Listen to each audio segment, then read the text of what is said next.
What up, people? Mike Steph here for episode 28 of Mike Steph's WrestleMania Memories. We go back to the year 2017, WrestleMania 33, emanating once again from Orlando, Florida. The main event of this WrestleMania was The Undertaker. Yes, The Undertaker still kicking and crawling. But The Undertaker going against Roman Reigns. No titles on the line. No streak on the line. What was on the line then?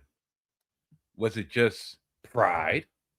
Was it just the fact that Roman Reigns could become the second person to beat The Undertaker besides Brock Lesnar? So pretty much him and Brock Lesnar would be on equal plane. Would it be just the moniker of the big dog? You know, my yard, the big dog. This was actually the beginning of the big dog era. Roman Reigns defeated The Undertaker in another marathon of a WrestleMania because, to my recollection, I fell asleep during this main event.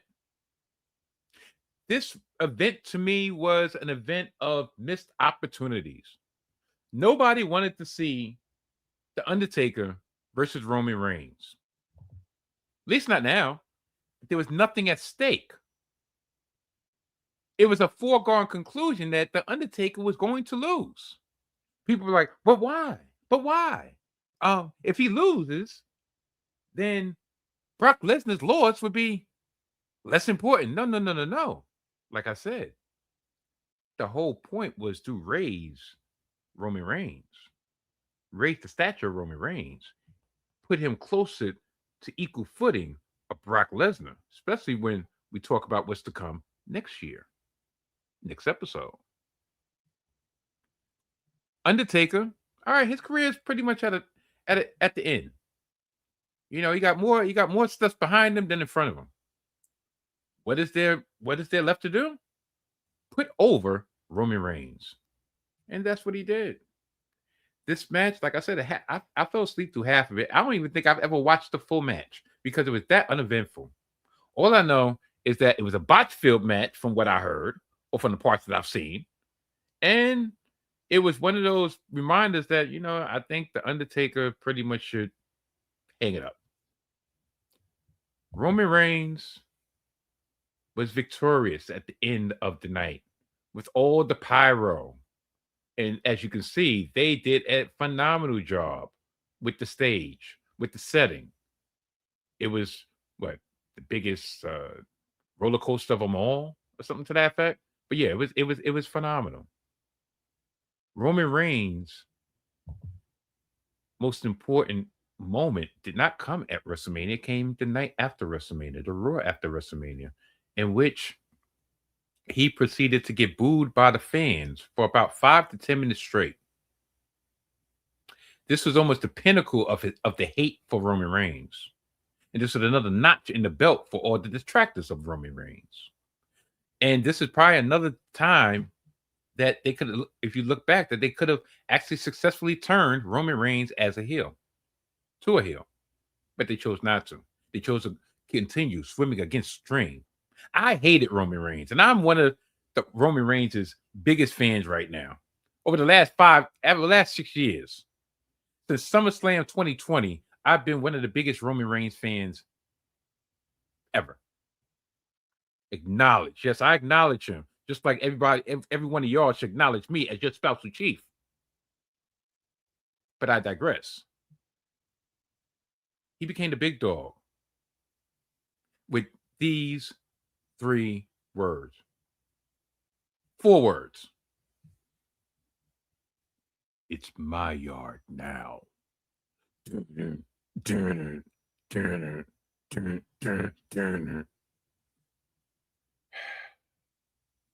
mean, there was nothing left to say. He was red hot if he was a heel, but he wasn't a heel. He was a face. So I think this was still the year. Yeah, there was a lot of things that happened that year, and I'm not going to get off track with my WrestleMania memory. Another match which was a marquee, was the rematch of WrestleMania 20. And that would be Brock Lesnar against Goldberg. Goldberg.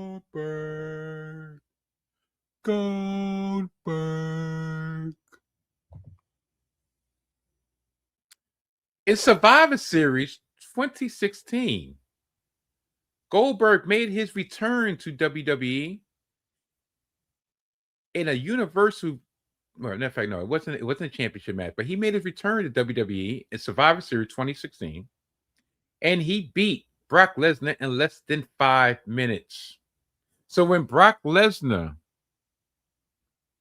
had the opportunity to get a rematch, albeit Goldberg going to Saudi Arabia and defeating Universal Champion at the time, Kevin Owens, for the championship, which led to my dismay because I was and still am a big KO fan, and I felt that Kevin Owens deserved the opportunity to go into WrestleMania as the Universal Champion, especially with the feud that he had against Chris Jericho when their friendship dissolved, and that was a WrestleMania Universal title worthy rivalry. Instead, they fought over the United States Championship, but this match didn't need a championship. But it was a fantastic and frenetic 8 to 10 minute match, if that long. And of course, Brock Lesnar returned the favor and beat Goldberg. But it was more of a make good, in my opinion, because a lot of people, such as myself and others, remembered that WrestleMania 20 match between those two that wasn't a match, it was more of a spectacle in which neither one of them wanted to fight each other, neither one of them wanted to hurt each other, neither one of them wanted to even be there. Both of them had a foot and a half out the door. The most important and popular person in that match was the non-wrestler and Stone Cold Steve Austin. That's why Stone Cold ended up stunning both men. So I believe that was the motivation in them having this match. Is like, you know what? 13 years ago, we had a stinker, and we're revving to make up for that stinker. And for the most part, they did. Now, last but not least, the opening match of WrestleMania that year was Shane McMahon, the general manager of SmackDown, against AJ Styles in a phenomenal match, pardon the pun, to kick off WrestleMania 33. The backstory was AJ Styles had become WWE champion, and he felt that the deck was stacked against him from the time he won the championship at Backlash in 2016 to the time that he lost the championship to John Cena at the Royal Rumble in 2017. So AJ Styles was not down for the BS, and he repeatedly challenged the authority of Shane McMahon, Shane O'Mac, and that led to this match. Only Shane O'Mac, being general manager, would lead to a match, because if you think about it, in current day, you have Adam Pearce on numerous occasions probably should have got his butt in the ring against whatever agitator at the time and set them straight. As recently as last year, Nick Aldis, coincidentally, GM of SmackDown, should have gotten to the ring with Randy Orton after he told Randy Orton, one more time, you lay your hands on me one more time, and it's not going to be a good ending. And guess what? Randy Orton gave him an RKO, and that should have been the match for last year.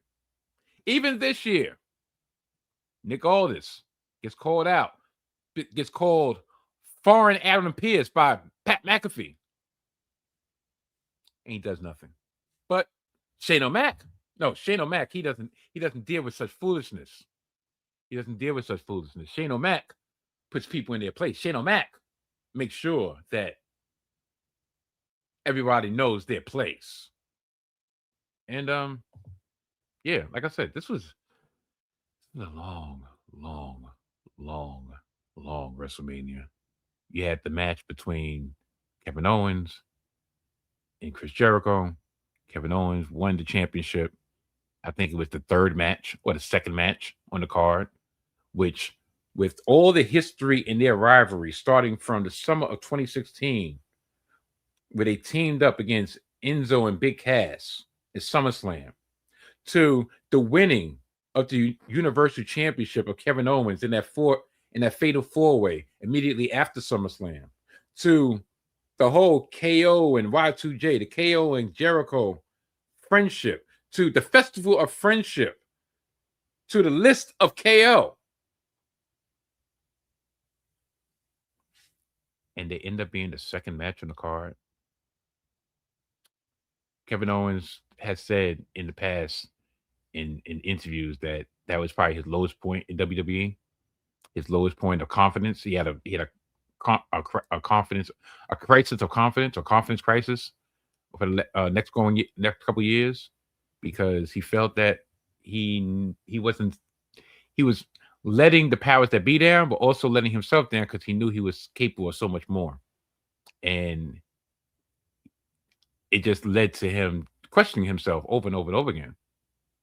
So, yeah, but yeah, for this WrestleMania was nondescript. I'm not even going to try to stretch this out, because I mean, there's really not much to say. Like I said, these were the years in which you had the marathon WrestleManias, where on a yearly basis I was falling asleep either in the middle of WrestleMania or definitely by the main event. Thanks for the WWE Network, I was able to go back and rewatch it. Like if I fell asleep, I was able to rewind it. But yeah, this wasn't great times for WWE, especially with their the network era WrestleManias. Yeah, they were $9.99. That's why I didn't really feel so bad about falling asleep. I'm like, listen, I'm already subscribed. And speaking of subscriptions, please subscribe, like, share, comment on this WrestleMania memory series, and of course, of my full-fledged, the flagship, if you will, Salty Thoughts of Mike Step podcast. Yeah, after WrestleMania is over, after WrestleMania series is over, I'll return with frequent episodes of the Salty Thoughts of Mike Step podcast. Consider this as your daily fix of the Salty Thoughts of Mike Steph, specializing in WrestleMania. I told y'all I'm going to get these done by WrestleMania Saturday. And to my recollection, well, I got a ways to go, because guess what? In another 2 WrestleManias, they start going out 1 but 2 nights. That means double the not even double the work, because like you said, no trusty notes. Stick off the noggin. I mean, it's easier now because shoot, this is what 9 years ago. So they're gonna start cranking out like this. So until later, until next episode, I will bid you all adieu. Good night. And goodbye. Yeah, goodbye.